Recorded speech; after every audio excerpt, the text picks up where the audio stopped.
Termorregulación. La termorregulación hace referencia a cómo los organismos regulan la temperatura de su cuerpo. Según esto, hay dos formas de clasificar a los organismos.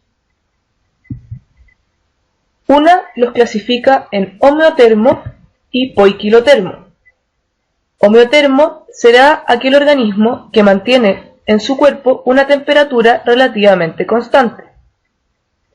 Por otro lado, el poiquilotermo será aquel organismo que tendrá una temperatura muy variable. En general, esta temperatura variable se relacionará con los cambios de temperatura en el ambiente. Otra forma de clasificación sería en endotermos y ectotermos. Los endotermos son aquellos que para regular la temperatura utilizan procesos fisiológicos. Esto quiere decir que su organismo tendrá mecanismos especiales para la regulación de la temperatura. Los ectotermos, por otro lado, son aquellos que regulan su temperatura mediante distintos comportamientos. Es decir, que dependiendo de los cambios de la temperatura del ambiente, ellos se comportarán de distintas formas para obtener del ambiente la temperatura que necesitan. Según esto, existen distintos tipos de mecanismos para regular la temperatura de un organismo. Los fisiológicos se relacionan principalmente con tres tipos de procesos: pérdida de calor, es decir, mecanismos para bajar la temperatura; conservación de la temperatura, es decir, mantener constante la temperatura que existe en el organismo; y termogénesis, es decir, mecanismos para subir la temperatura del organismo. Por otro lado, están los mecanismos por comportamiento. Estos hacen referencia de distintas fuentes de calor que se pueden obtener a partir del ambiente. Revisemos un poco estos distintos mecanismos.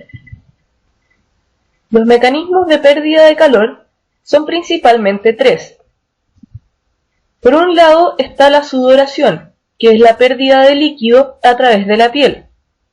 Esto hace referencia con que la evaporación de este líquido producirá una pérdida de calor de la superficie del organismo.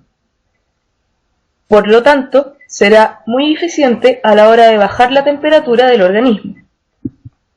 Otro mecanismo es la vasodilatación, es decir, que el diámetro que corresponde a un vaso sanguíneo aumentará cuando la temperatura del organismo es demasiado alta.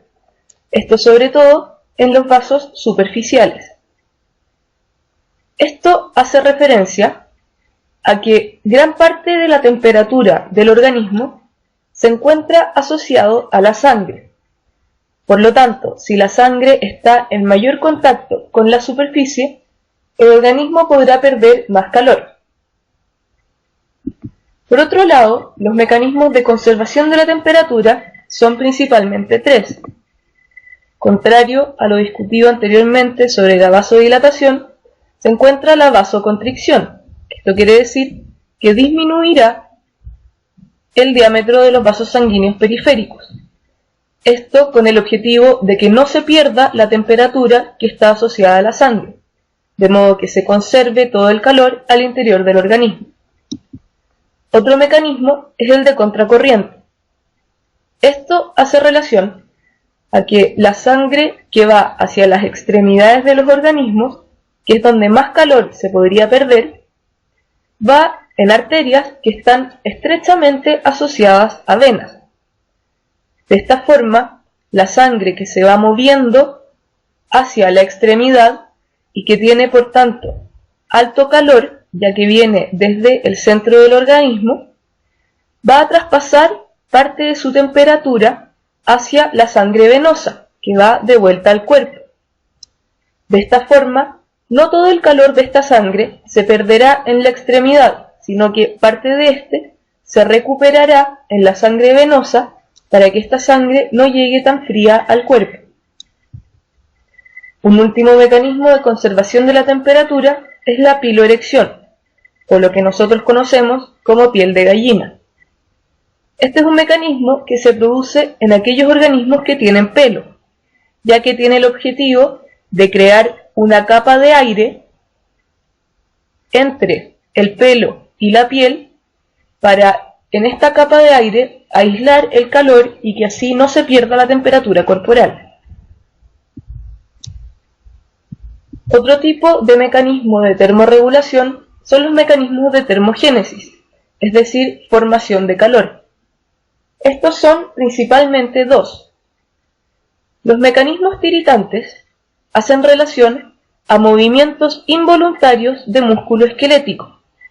Esto ya que el movimiento muscular producirá cierto calor. Otro tipo de mecanismos son aquellos no tiritantes.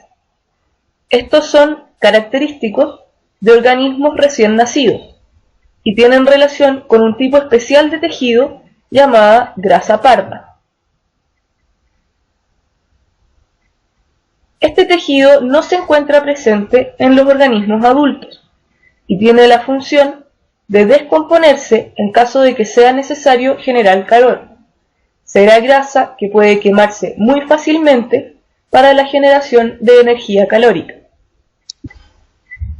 Para aquellos organismos que se clasifican como ectotermos, existirán mecanismos de termorregulación asociados a su comportamiento, es decir, que los distintos comportamientos llevados a cabo por estos organismos les permitirán aprovechar fuentes de calor del medio ambiente.